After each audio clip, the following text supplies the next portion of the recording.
Hi dears, ഇന്നത്തെ വീഡിയോയിലൂടെ നമുക്ക് ആരോ ഹെഡ് സ്റ്റിച്ച് എങ്ങനെ ചെയ്യാൻ നോക്കാം. ഈ ഒരു സ്റ്റിച്ച് ചെയ്യാൻ വേണ്ടിയിട്ട് ഞാൻ 3 ലൈൻസ് ഈക്വൽ ഡിസ്റ്റൻസിൽ വരച്ചു കൊടുത്തിട്ടുണ്ട്. നമുക്ക് വേണമെങ്കിൽ 2 ലൈൻസ് വരച്ചിട്ടും ചെയ്ത് കൊടുക്കാവുന്നതാണ്. സെൻറ്ററിൽ കാണുന്ന ലൈൻ ഒഴിവാക്കിയാൽ മതി. നിങ്ങൾക്ക് ഇഷ്ടമുള്ള കളർ ത്രെഡ് 6 ലെയറിൽ വേണം എടുക്കാൻ വേണ്ടിയിട്ട്. ത്രെഡിൻ്റെ അറ്റത്ത് നോട്ട് ഇട്ട് കൊടുത്തതിന് ശേഷം മുകളിലത്തെ ഈ ഒരു പോയിന്റിൽ നിന്ന് സ്റ്റാർട്ട് ചെയ്ത് കൊടുക്കാം. നീഡിൽ ഇതുപോലെ കുത്തി മുകളിലേക്ക് വലിച്ചു കൊടുക്കാം. ഇനി നമുക്ക് ചെയ്യേണ്ടത് നേരെ താഴെ കാണുന്ന ഈ ഒരു ലൈനില്ലേ, ഈ ഒരു ലൈനിൽ നീഡിൽ ഇറക്കിയതിന് ശേഷം സെൻറ്ററിൽ കാണുന്ന ലൈനിൽ നീഡിൽ ഉയർത്തുകയാണ് വേണ്ടത്.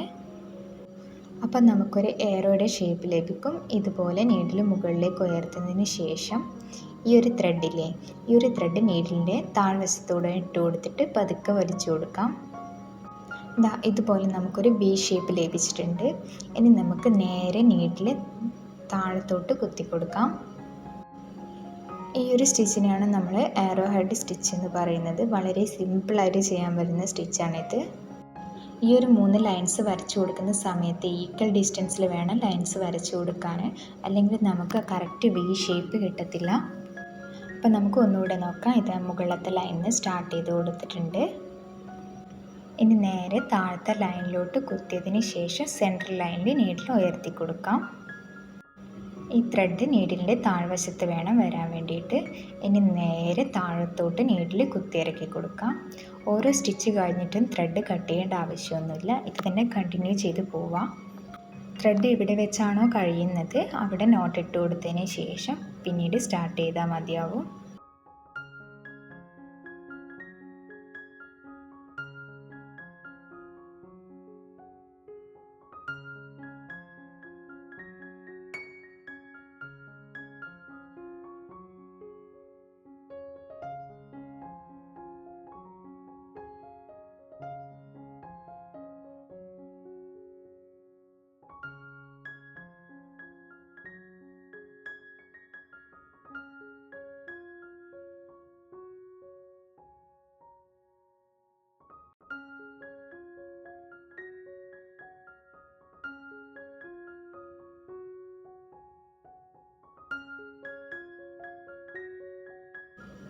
ഞാൻ 3-4 സ്റ്റിച്ചിന് മാത്രമേ മാർക്ക് ചെയ്ത് കൊടുത്തിട്ടുള്ളൂ. അതിനുശേഷം മാർക്ക് ചെയ്യാതെയാണ് ചെയ്യുന്നത്. നിങ്ങൾക്കത് പറ്റുന്നില്ല എങ്കിൽ മാർക്ക് ചെയ്തിട്ട് തന്നെ ചെയ്താൽ മതിയാവും. നിങ്ങൾ ഈ ചാനൽ ആദ്യമായിട്ട് കാണുന്നവരാണെങ്കിൽ ചാനലൊന്ന് സബ്സ്ക്രൈബ് ചെയ്തേക്കണേ. അതുപോലെ തന്നെ ബെല്ലൈക്കൺ കൂടി എനാബിൾ ചെയ്ത് കൊടുത്താൽ ഞാൻ അപ്ലോഡ് ചെയ്യുന്ന എല്ലാ വീഡിയോസും കറക്റ്റ് ടൈമിൽ നിങ്ങൾക്ക് നോട്ടിഫിക്കേഷനായി ലഭിക്കുന്നതായിരിക്കും.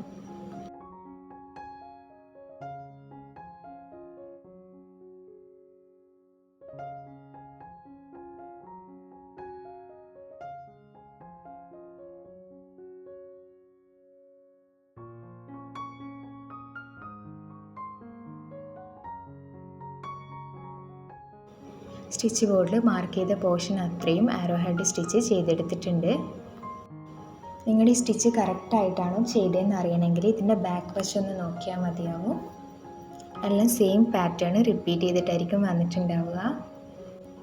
ആരോ ഹെഡ് സ്റ്റിച്ച് മാത്രമല്ല എല്ലാ സ്റ്റിച്ചും അതുപോലെ തന്നെയാണ്, സെയിം പാറ്റേൺ ആയിരിക്കും റിപ്പീറ്റ് ചെയ്തിട്ട് വന്നിട്ടുണ്ടാവുക.